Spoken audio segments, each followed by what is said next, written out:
the Black Ice Chronicles. Let's begin.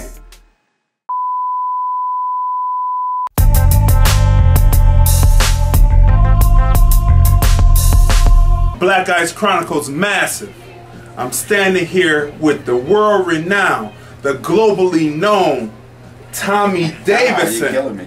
So your career started in '86. Yeah, Okay. 86. Okay. Yeah. So when did you know that comedy was what you were destined to do? Actually, I think it was the first time I went on stage because I wasn't expecting to be on stage. Okay. Like a friend of mine just asked me to try it Mhm. at a club he worked at. I was cooking in the kitchen.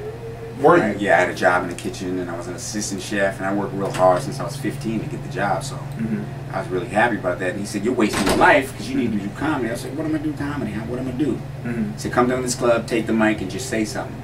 And like from the first time I said something, people laughed. I never looked back. From the first time I touched the mic, it was like it was already preordained. So your career choice at that time was to be a chef. Yeah. That's what you love. Yeah. So you can cook a mean. Well, you know, I think I can. Okay. Ask the people who eat my food. You know, What's your my specialty? Mean? Yeah. I do a cream tortellini, salmon cream tortellini thing that's nice. I do a lemon pepper chicken wing that you can't beat. That's world renowned. So is a restaurant owner in your future? I like that. I like that. There's so much things I want to do, but that's among one of them that I would love to do.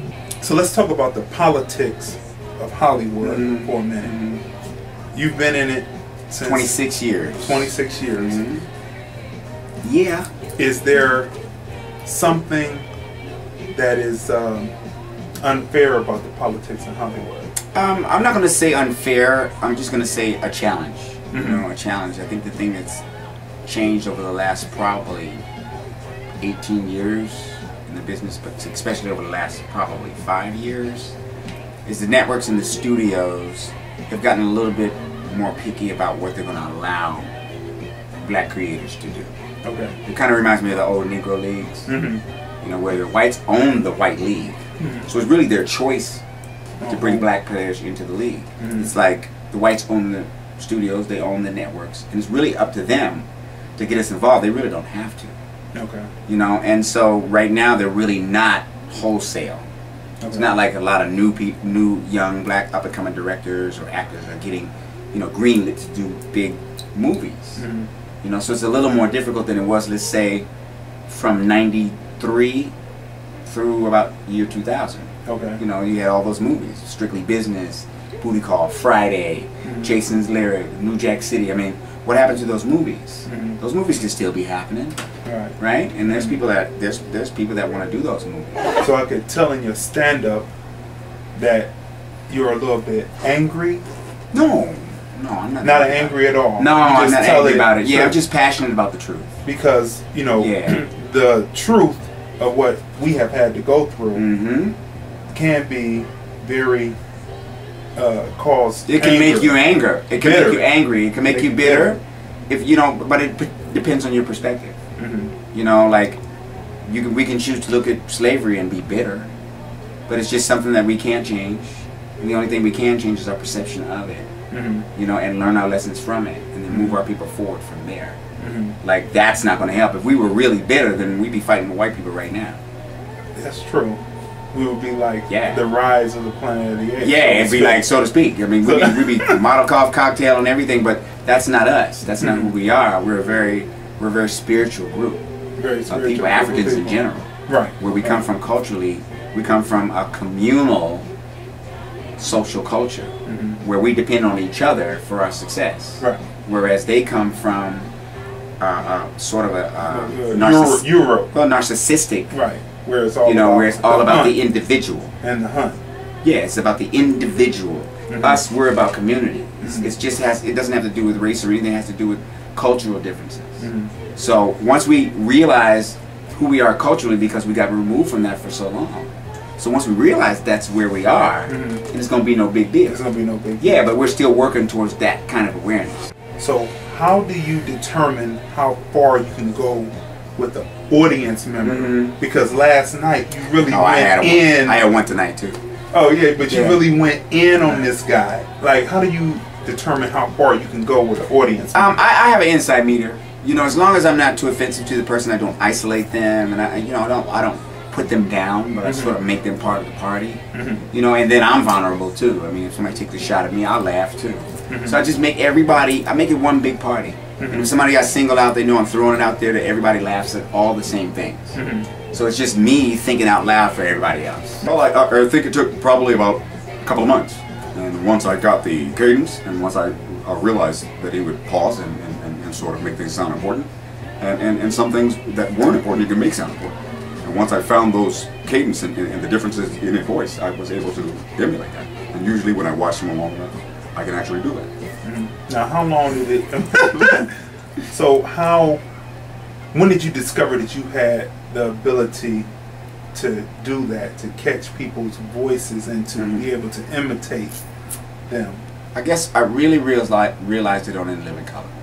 Okay. You know, because Keenan asked me to do certain things I'd never done before. He asked me to do Sugar Ray Leonard. I'd never done Sugar Ray Leonard before. So I tried to do them, and I worked on them, and I got them. You know, Sugar Ray Leonard's kind of like this. If I fight a fight like Tommy Hitman Hearns, Hitman Hearns is a very, very good fighter. Very good puncher. Long arms. Make it different for you. So I had to kind of go in there and learn it. Spike Lee and all the things that I did. I had to go in and learn, and that's when I learned, whoa, wait a second, I can really do this. I didn't even know they were called impressions. I was just doing imitations of people. So now people go, you're an impressionist and this, that, and the other thing. And I go, yeah, I am. So now I know I am. Now with the Sammy Davis, Yes. I thought from watching you do it that you should have done the movie. Well, you know, I am going to. Okay. The movie hasn't been done yet. So that's what I've been working my butt off on. Because they used another actor for the Rat Pack movie on Right, HBO. right. But, you know, the good thing about movies is why should there just be one? It was like 10 King Kongs. It was like 5 Star Wars. You know what I mean? I mean, how many Godfathers were there? How many Italian gangster flicks are there? It's a genre. You know, so there may be a movie made on Sammy Davis Jr., but it won't be the one I'm gonna make.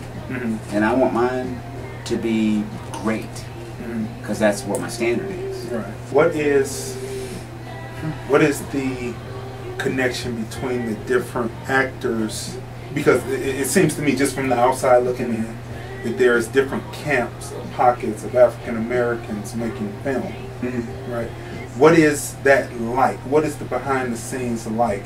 Are you a person that can walk through all these different cliques, or are you within the Keenen Ivory Wayans? Right. Clique? I'd say I'm part of the Tommy Davidson clique. Okay. You know what I mean? And it's almost like clans. You know, different groups that kind of team together and they work together on different projects. Can And we it's afford? It's something that I had to discover the hard way by saying, wow, that person's not telling me. That person won't share with me, or that person won't share with me.